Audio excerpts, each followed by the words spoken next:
کیونکہ رب تعالیٰ نے بخشش اپنے فضل اور کرم پر بھی رکھی ہے، اور اپنے فضل اور کرم کو جوڑ دیا اپنے محبوب کی رضا کے ساتھ. سبحان اللہ سبحان اللہ. اپنے فضل اور کرم کو جوڑ دیا محبوب کی رضا. قرآن کہہ رہا ہے وَلَوْ أَنَّهُمْ إِذْ ظَلَمُوا أَنفُسَهُمْ جَاءُوكَ فَاسْتَغْفَرُوا اللَّهَ وَاسْتَغْفَرَ لَهُمُ الرَّسُولُ لَوَجَدُوا اللَّهَ تَوَّابًا رَحِيمًا.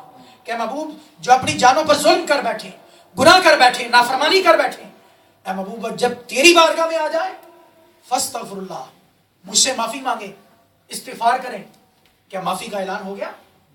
نہیں، ابھی معافی کا اعلان نہیں ہوا. فرمایا واستغفر لهم الرسول.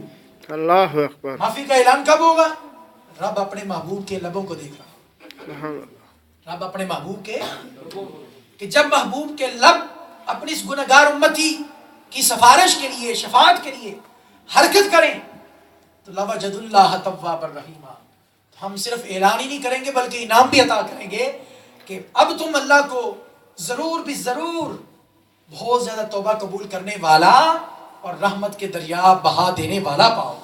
تو گویا رب نے اپنے فضل اور کرم کو اپنے محبوب کی رضا کے ساتھ جوڑ دیا، محبوب کی ذات کے ساتھ جوڑ دیا. تو ہم حضور کی خدمت میں یہ تو حضور غوث اعظم نے یہ دیکھو کتنا خوبصورت ہمیں عمل عطا فرمایا، خوبصورت عمل ہمیں، یہ ایک مبارک خوبصورت عمل ہمیں عطا فرمایا. اس خوبصورت مبارک عمل کی ذریعے تم بھی حضور کی توجہات کو حاصل کر سکو.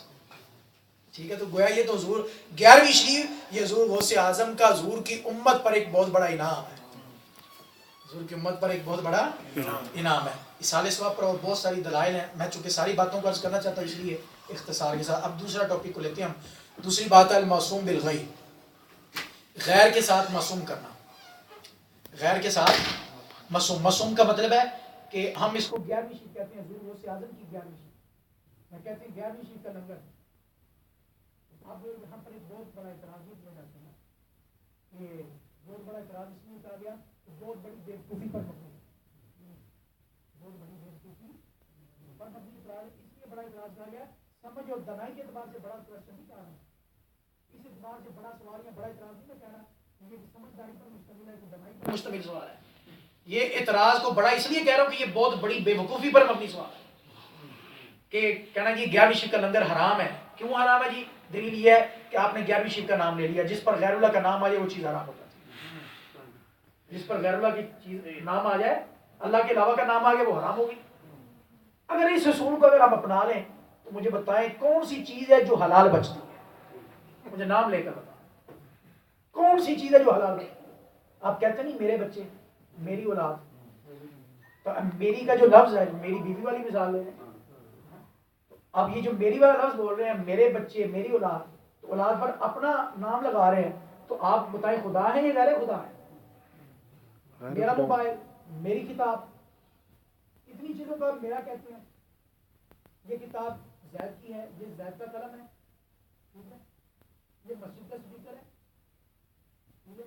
اتنی چیزیں ہیں جس پر ہم دوسروں کا نام لگاتے ہیں، اس پہ غیر اللہ کا نام. کتنی کیا ہر چیز ایسی ہے، کوئی بھی چیز دیکھ لیں تو جس میں غیر خدا کی نسبت ہے. اگر اس اصول کو اپنا لیں تو کوئی چیز حلال نہیں بچتی، کوئی چیز حلال نہیں بچتی. جنہوں نے اس اصول کو بیان کر کے 11ویں شریف کے لیے یہ اصول اپنایا ہے اور اس کو بنایا ہے کہ غیر خدا جو ہے غیر، اور دلیل کیا ہے؟ دلیل قرآن پاک کی آیت وہ دیکھتے ہیں انما حرم علیکم المیتۃ والدم ولحم الخنزیر وما اہل به لغیر اللہ، کہ تم پر مردار حرام ہے، خون حرام ہے، خنزیر کا گوشت حرام ہے. اور وہ چیز آپ دیکھیں یہاں پر ڈنڈی ماری گئی، وہ ڈنڈی کیا ماری گئی؟ قرآن یہ کہہ رہا ہے کہ جس جانور کو ذبح کرتے وقت غیر اللہ کا نام لیا جائے، اللہ کے علاوہ کا نام لیا جائے، وہ جانور حرام. اس پر کسی کو اختلاف نہیں. جس کو مانتے ہیں کہ جانور ذبح کرتے وقت اگر کہا جائے بسم اللہ والعزیٰ، بتوں کے نام لیے جائیں گے، کسی اور چیز کا نام لیا جائے، وہ جانور حرام ہے. جس پر ہمارا بھی مان ہے وہ اسپیسیفک تھا، خاص کر صرف جانور کو ذبح کر دیا. ایک صورت کے لیے تھا کہ جب جانور کو ذبح کیا جائے اس پر اگر غیر اللہ کا نام لیا جائے، اللہ کے علاوہ کا نام لیا جائے تو وہ جانور کا گوشت ہے. لیکن اب اس کو پھیلا کے ہر چیز پر لاگو کر دینا، ہر چیز پر نہیں، صرف 11ویں چیز سے دور اناج ہے، باقی تو ہر چیزوں کو اپنایا ہے. ٹھیک ہے، کپڑے بھی نہ پہنے، موبائل نہ رکھیں، لیکن موبائل کو کیا کرتے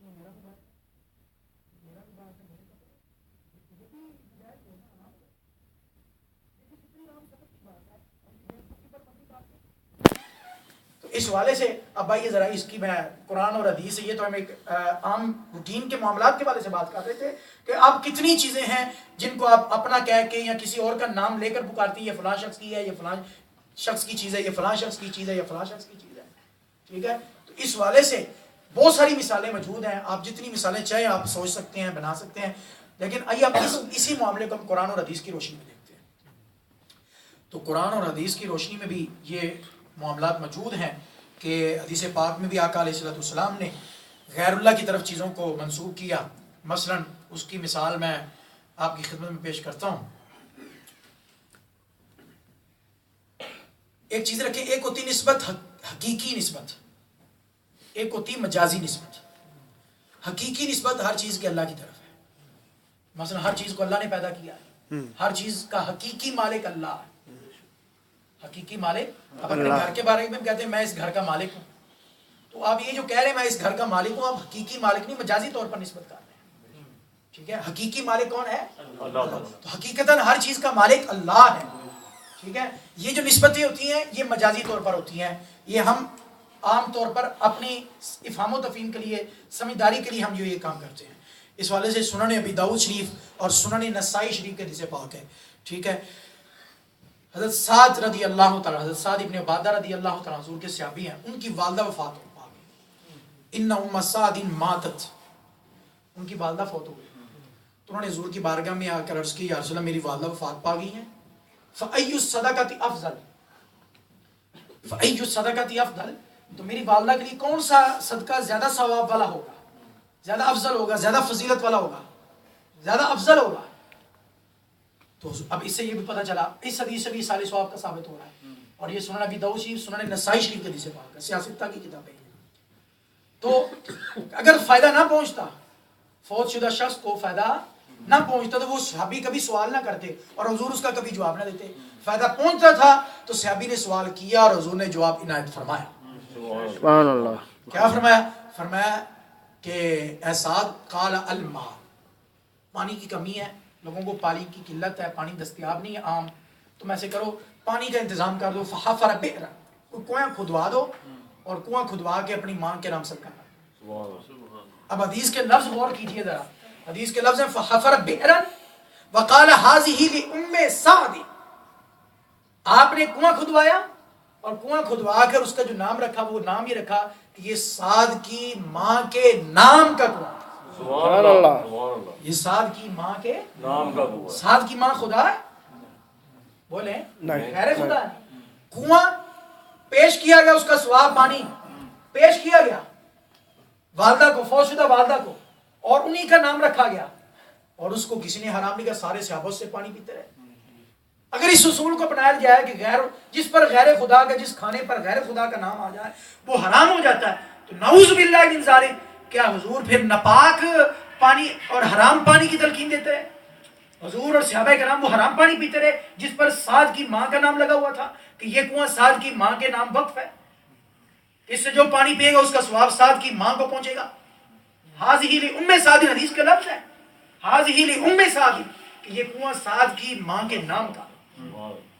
وہ نعوذ باللہ من ذالک، کیا صحابہ کرام وہ حرام اور ناپاک پانی پیتے رہے؟ اگر اس کلیے کو اپنایا جائے، اگر اس کلیے کو ہم مان لیں تو نعوذ باللہ من ذالک ان کے اس کلیے کی روشنی میں گویا وہ تو صحابہ کرام کی طرف بھی حرام کو منسوخ کر رہے ہیں. صحابہ کرام حرام پانی پیتے رہے، نعوذ باللہ. تو اس والے سے تھوڑے سے ہوش کے ناخن لینے چاہیے اور ہوش سے کام لینا چاہیے اور قرآن مجید اور اسلام کی تعلیمات کو سمجھنا چاہیے. کوئی بہت مشکل ٹف باتیں نہیں ہیں، بڑی عام قابل فہم باتیں ہیں. عام بندہ بھی اس کو تھوڑی سی سمجھ بوجھ رکھنے والا اس کو سمجھ سکتا ہے.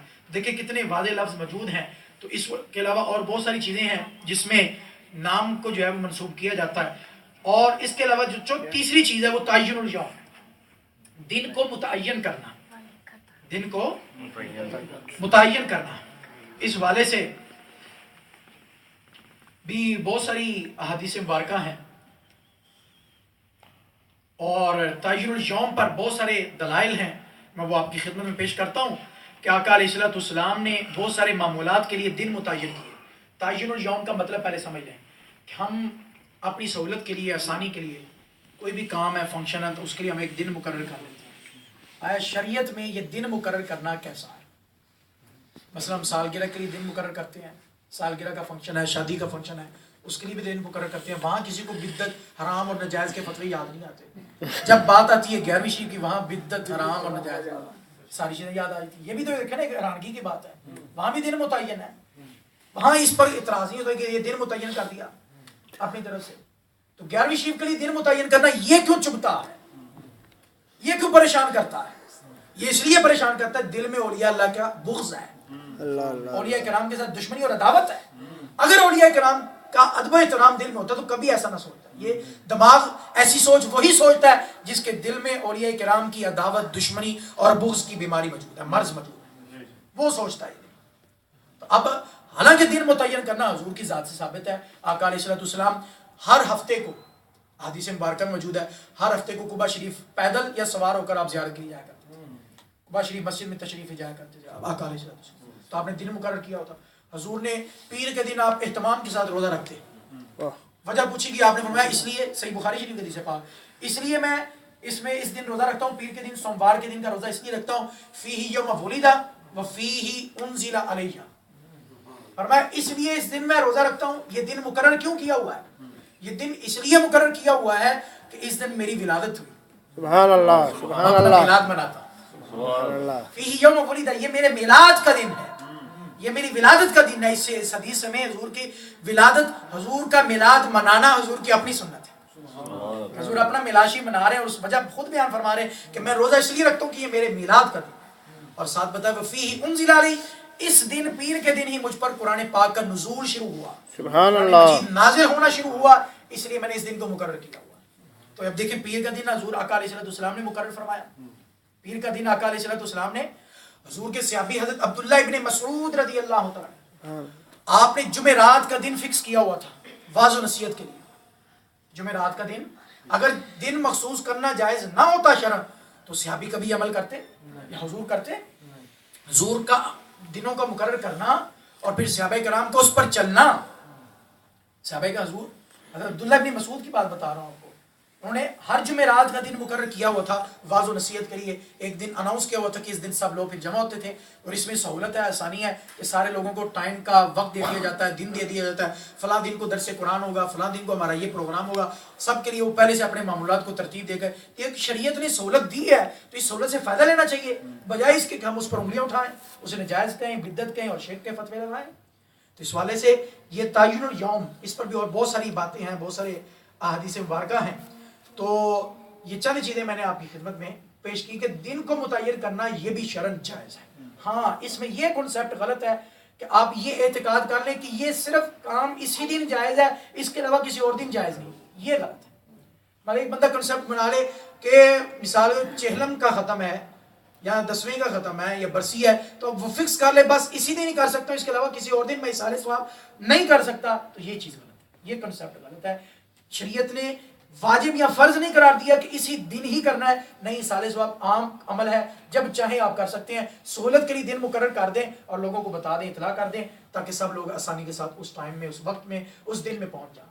لیکن یہ اعتقاد رکھنا، یہ عقیدہ رکھنا، یہ نظریہ رکھنا کہ یہ کام کرنا فرض اور واجب ہے اسی دن، اس کے دن کے علاوہ، مثلا ہم نے یہ درس قرآن کا پروگرام رکھا تو ہم نے یہ سہولت کے لیے اتوار کا دن رکھا ہے کہ آسانی کے ساتھ لوگ اس میں شریک ہو سکیں. چھٹی کا دن ہے تو سب حضرات فیملیز کے ساتھ اس میں شریک ہو سکتے ہیں. تو اب یہ ضروری ہے ہم یہ جمعرات کے دن بھی رکھ سکتے ہیں، پیر کے دن بھی رکھ سکتے ہیں اور کسی دن بھی رکھ سکتے ہیں. تو یہ اعتقاد کے ساتھ نہیں، صرف سہولت کی نیت سے، اور شریعت نے اس کی گنجائش دی ہے جیسا کہ میں نے حدیثیں آپ کے سامنے پیش کی. اور اس کے بعد اگلی چیز جو ہے فاتحہ پر طعام، کھانا رکھ کر جو ہے سامنے کھانا رکھ کر پڑھنا.